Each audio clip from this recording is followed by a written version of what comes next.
Hey, ¿qué tal? ¿Cómo están? En 1995 se produce el conflicto armado con el país vecino del Ecuador. Nosotros los peruanos nos enfrentamos en un conflicto con el Ecuador, también llamado la Guerra del Cenepa o el conflicto del Alto Cenepa. En 1995 también hubo un tercer protagonista que no fue de manera directa, sino fue de manera indirecta, que fue el país de la Argentina. Dicho de mejor manera, que fueron los gobernantes que estaban a la cabeza del país de Argentina en 1995. Y les voy a contar qué armas les vendieron, cuáles fueron las transacciones y si el presidente de ese entonces de la Argentina de 1995 fue condenado o no fue condenado. Hay dos personajes argentinos importantes para la historia nacional del Perú. Uno es don José de San Martín y el otro es Roque Sáenz Peña.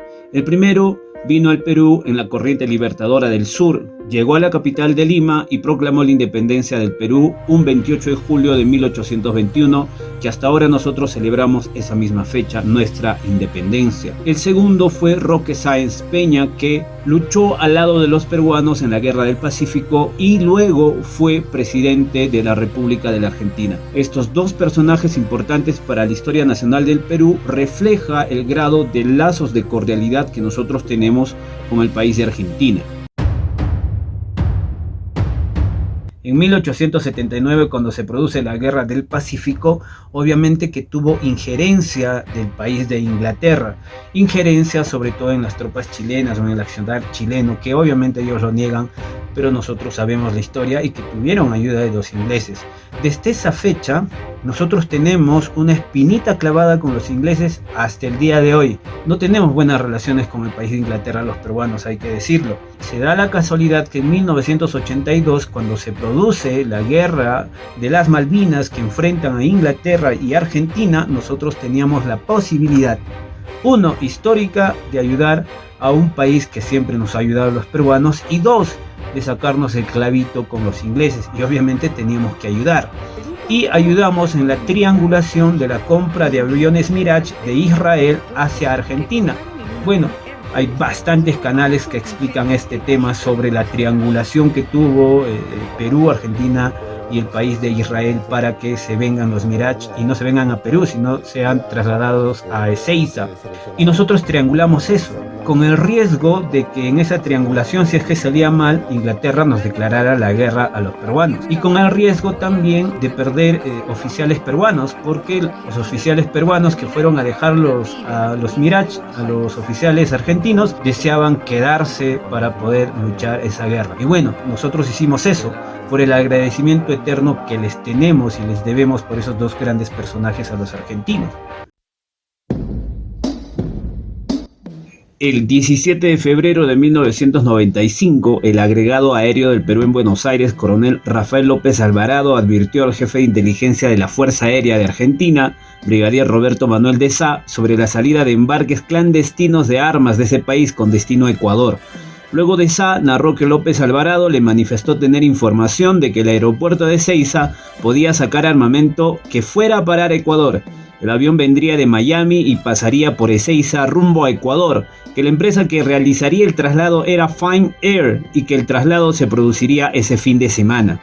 Tras el alto al fuego de febrero de 1995, el diario argentino Clarín denunció que el presidente Carlos Menem firmó 3 decretos entre 1991 y 1995, en los que autorizaba la venta de armamento a Venezuela y Panamá, que se desvió a Ecuador y Croacia, países que mantenían conflictos bélicos. Lo grave de esto es que Argentina firmó en 1942 el Protocolo de Río de Janeiro, garante de la paz. Firmó eso y después en 1995 venden armas hacia el Ecuador. Bueno, los gobernantes de ese entonces. El garante de la paz, Argentina, le vendió a Ecuador 75 toneladas de armas y municiones valorizadas en $33 millones. El arsenal incluyó 8.000 fusiles FAL, 36 cañones de 105 y 155 milímetros, 10.000 pistolas, 350 morteros, 50 ametralladoras pesadas y munición, 58 millones de balas, 45.000 proyectiles de cañón, 9.000 granadas y 200 toneladas de explosivo para que este armamento fueran usados en contra de Perú. Y en su momento, el periodista argentino Hernán Dobry explicó que tras estallar el caso, el vendedor de armas Israel Lodenstein de la compañía Isrex, empresa que participó en la triangulación de armas entre Argentina, Perú e Israel durante la Guerra de las Malvinas, fue al Estado Mayor argentino a increparles a los militares por su actitud. Sostuvo que Lodenstein le gritó a un oficial lo siguiente: "Tú estabas en la guerra. Sabes muy bien lo que los peruanos hicieron. ¿Cómo le vas a vender armas al enemigo de ellos? Su ayuda es algo que les tendrías que agradecer durante toda tu vida. Así les pagamos. Les dimos una señal de desagradecimiento", dijo Hernán Dobry.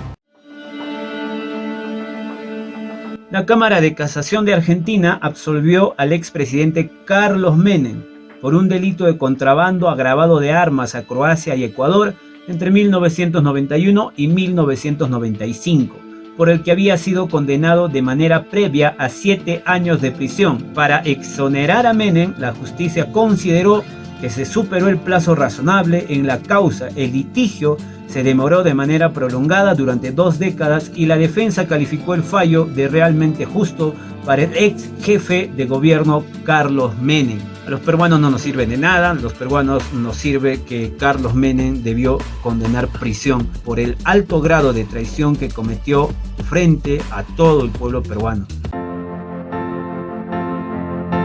Y la última demostración que sí nosotros, los peruanos, cumplimos con la palabra fue que la fragata de guerra británica HMS Montrose en el año 2012, que quería encallar, quería tener una parada en el puerto del Callao, el gobierno del Perú de ese entonces, al mando de Ollanta Humala, no le permitió la parada, simplemente porque nosotros ratificamos nuestro compromiso que las Malvinas son argentinas.